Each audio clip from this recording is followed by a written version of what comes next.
Դժոխք երկառաչին Կիսաճամփին մեր այս կյանքի նախընթաց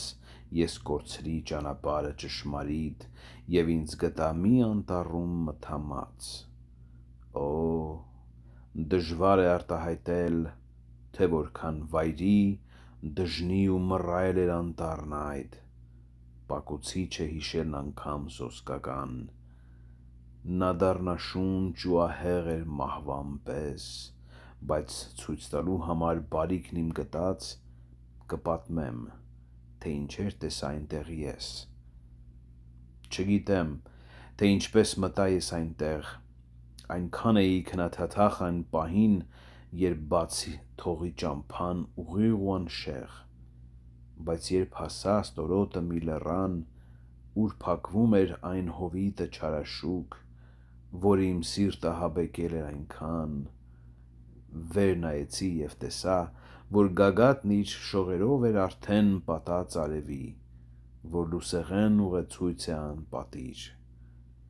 Այն ժամ մի քիչ մեղմեց սոսկումն իմ խորին,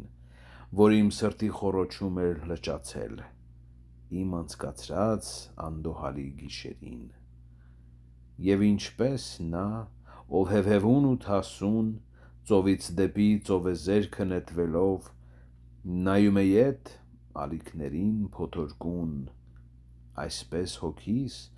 որը տալիս էր դեռ խույս, դարձավ ետև, նայելու այն անտառին,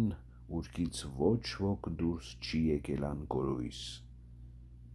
Երբ քիչ հանգիստ տվի մարմնիս հոգնաբեկ, ճամփա ընկա դեպի բարձունքն ամայի, հենվելով միշտ իմ պինդ ոտի վրա մեկ: Եվ ահա ճիշտ իմ վերելքի սկզբին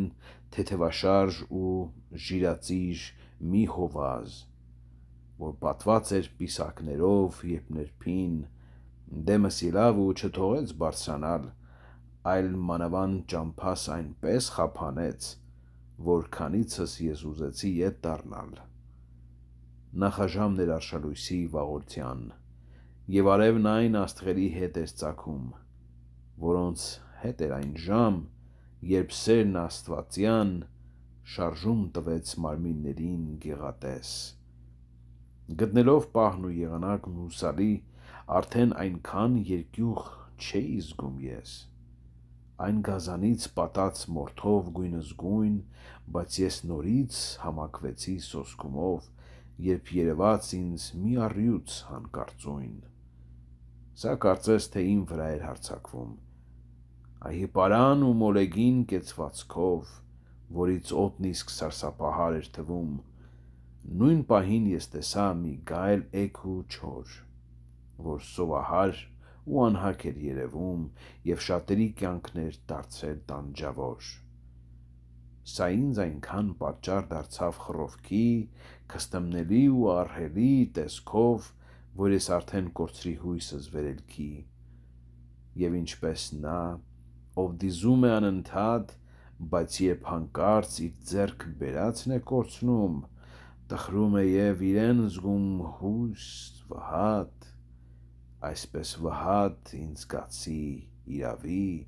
երբ գայլը ինձ ետ էր քշում դեպ այնտեղ, ուր շողերը չեն թափանցում արևի: Մինչ ես դեպի հովիտն էի թավալվում, իմ աչքերին ներկայացավ մի հոգի, որը վաղուց ի վեր լռած էր թվում: Տեսնելով այդ ամայության մեջ նրան, ես գոչեցի. «Ողորմիր ու փրկիր ինձ, իրական մարդ դու լինես, թե ուրվական»: Պատասխանեց. «Մարդ չեմ արդ, մարդ եղել եմ: Ես սերել եմ ծնողներիս լոմբարդցի և ծնվել եմ Մանտովայում աննսեմ: Ծնվել եմ ուշ օրոքն Հուլիոս Կեսարի, ապրել Հռոմում Օգոստոսի շուքի տակ, երբ դեռ կային սուտ աստվածներն ազգերի: Եղա պոետ և երգեցի փառքն առանց, անքիսոր դու, որ հեռացավ Տրոյայից, երբ հրկիզվեց Իլիոնը սիգապանծ, բայց դու ինչու վայրն ես գնում տանջանքի, ինչու համար չես ելնում լեռն հեշտավետ,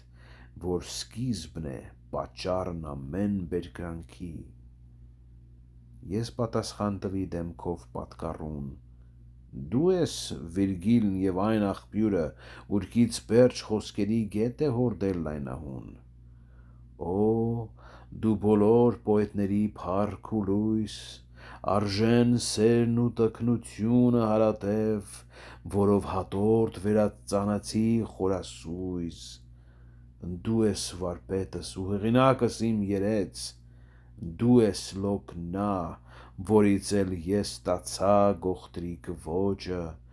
որը պատիվ ինձ բերեց։ Տես գազանը, որ ճամփաս է խափանում, օգնիր ինձ, ով հռչակավոր իմաստուն, նա իմ բոլոր մարմինը դող է հանում։ Պատասխանեց իտես իմ մեծ երկյուղի, եթե կուզես պրծնել հովտից այս մռայլ, պետք է ընտրես բոլորովին այլ ուղի։ Քեզ չարչարող այդ գայլ գազանը դժնյա ոչ ոքի չի թողնում անցնել իրան ճամփով և տեսածին սպանում է անխնա։ Նա բռնությամբ այնքան չար է, գարշելի, որ խժռելով չի հագենում երբևէ և լափելուց հետո քաղցում ավելի։ Մարդիկ շատ կան, որոնց է նա կպչում հար, և ավելի կշատանան, մինչև որ քերծեն գա ու նրան մեռցնի չարաչար։ Սա ոչ հողով, ոչ մետաղով կսնվի, այլ պատիվով, իմաստությամբ ու սիրով, նա ֆելտրի և ֆելտրի միջև կծնվի, նա կփրկի ստորանկյալ Իտալիան, որի համար զոհ գնացին կարևներ, Տուրնոն, Նիսոն, Էվրիալն ու Կամիլան, նա կվանի գայլին ամեն քաղաքից, մինչև նորից դժոխքի խորքը խրի, ուրկից դուրս էր եկել մղած մախանքից։ Արդի խնդիր քո փրկությանն ապահով, հետևիր ինձ, քեզ կլինեմ առաջնորդ ու կանցկացնեմ հավերժական կայանով։ Անդ կլսես անհույս ճիչեր ցավագին և կտեսնես հին հոգիներ տանջահար, որոնք երկրորդ մահ են տենչում անձկագին, ապա նրանց, որ տանջվում են հաճույքով,